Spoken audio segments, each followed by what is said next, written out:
Alrighty guys, welcome back to Tarot Class 101. Our next card is the High Priestess. The High Priestess, guys. She is shrouded in religious symbolism, spiritual symbolism. So let's talk a little bit about her. This is her appearance in the traditional tarot deck.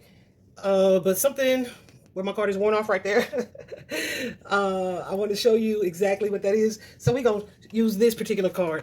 But the High Priestess, guys, is all about the balance between like the use of our intuition and divine wisdom, the balance between strength and stability, the balance between the subconscious and the conscious, the balance between the darkness and the light. Okay, let's talk about this card. So what was hidden on the card that I have worn out is that she is holding in her hand the Torah. And when these cards were created, like 600, 700, 800 years ago, the Torah just kind of represented whatever the beliefs were of society at that time, the most popular beliefs during that period, right? When the deck was created. So this is someone who would be devoted to their spiritual practices. She is connected strongly to intuition. You see behind her is the tapestry with the pomegranates on it. Pomegranates are a symbol of fertility and feminine energy, also just a blessed energy. And what is it blocking? It is blocking that water.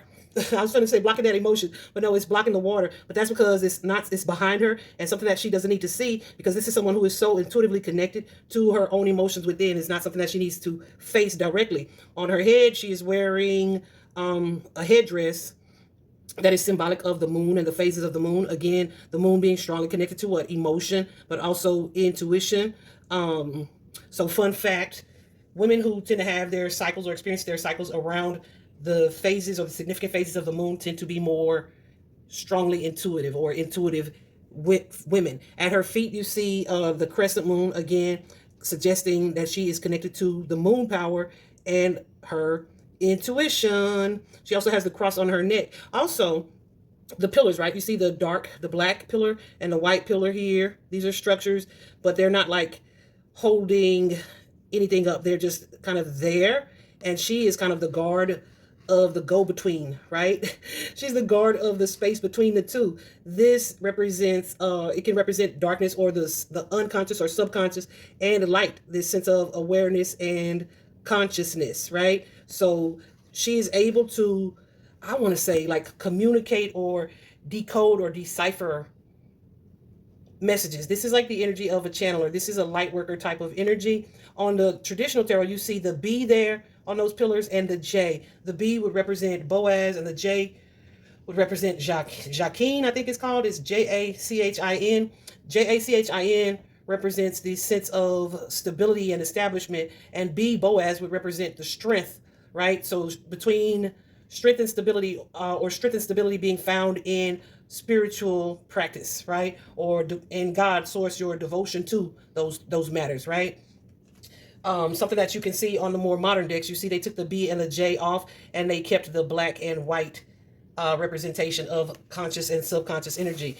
The High Priestess, guys, is someone who I feel is kind of innately intuitive, naturally intuitive, right? I have a couple clients who I get this High Priestess energy for them all the time, and I find myself being like, okay, I know that you already know this, or I feel like you already know this, but, right? So they could be in an energy where they don't even consider themselves light workers, but I already know, and I'm seeing that y'all have really strong intuition, or you asking me this, but this is something that you already know. So they may be in a space where they're not fully trusting their intuition, or it's what they felt and they thought, but for whatever reason, they're not following it. But definitely have a couple clients like that. This card represents intuition, dreams, self-awareness, becoming more enlightened and self-aware and aware. It represents divine knowledge, represents divine wisdom. This is someone who is highly intuitive. They do, like I said, have the ability oftentimes to channel divine messages. Because why? Because they are the go-between, that spiritual realm and this physical reality. Okay? Again, like a spiritual translator. So definitely could be the energy of a light worker or a spiritual advisor or a spiritual worker in some sense. Even if this is somebody who doesn't do this professionally, they are just someone whose life choices and the things that they do participate in would benefit more from them using their intuition. Does that make sense? I hope that makes sense. So when we see the high priestess come up, it can be advice to kind of clear your mind, to ask yourself for answers, because really you already know what it is, because you have like this sense of intuition that you were kind of born with. You already have the answers. You just have to take the time to reflect. Something else about the high priestess, even though this is feminine energy, right? This can be a masculine who has these same characteristics or same abilities, right? So it can be a high priest energy, or she can be considered the counterpart, the divine counterpart of the number five, the Hierophant, right? But I look at it like the Hierophant is more of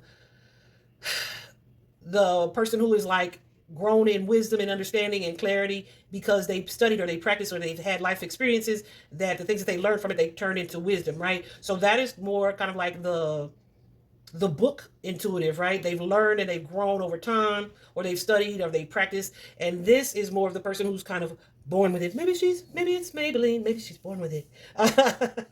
Yeah, it's that type of energy, guys. When she is in reverse, again, pay close attention to the cards around it, because even if the card is not physically flipped in reverse, the cards around it could represent, or what you use to clarify it, could represent someone who is in the reversed energy, which would mean that they are detached from their intuition. They are detached from the truth. They are not aligning with their spiritual selves, with God, with source, the universe, the divine, whatever you label it as.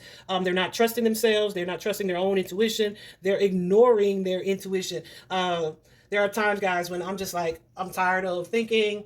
I'm tired of decoding. I don't want to do what my guides are trying to get my attention to do. Or they'll be sending me angel number after angel number. They'll send me messages or use clients to message me to take a certain action or to do a certain thing, or they'll see something a certain way. And I'm just like, yeah, I'm not answering messages today. I don't want to look up this angel number. I'm not paying attention to that animal messenger that I just saw. And then that's when they'll send bugs to hit me in the eye and stuff like that.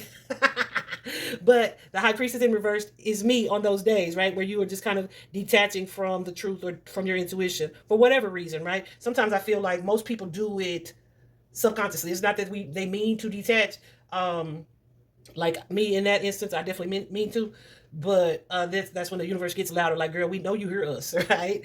That type of energy. But it's like they don't mean to detach, but they don't realize that they are detached because they're looking in a different direction, or they're ignoring what they are feeling intuitively drawn to or guided to do. They could be overthinking. They could be running from having to feel certain things, or they could just be overwhelmed by outside opinions or outside advice, right? This could also be somebody who kind of goes back and forth between trusting and not trusting their intuition when she is in reverse, okay? Another energy strongly connected to the high priestess is, like I said, that spiritual worker energy and intuition. So in a love reading, guys, if you see this high priestess energy, it could represent like someone using their own intuition or needing to use their own intuition to tell them about their connection or their relationship, and to tell them to not overthink it. But it can also be someone kind of getting a reading on a situation or getting a reading on you, right? Trying to gain some type of intuitive insight, right?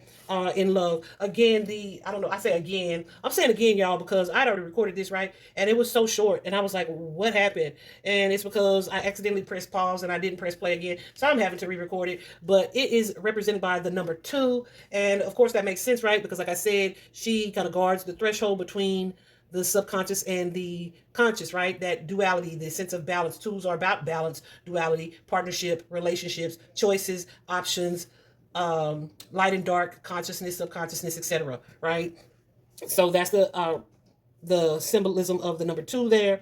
And then, like I said, in love readings, this is just telling you to trust yourself. Whatever it is that you think or feel about this person is likely the truth, right? So if it's like, I'm drawn to this person, I'm pulled towards this person, but something still feels off. So intuitively, you feel like something's off. So you may want to trust that intuition and trust that something's off, even if you don't see it clearly at the time, right?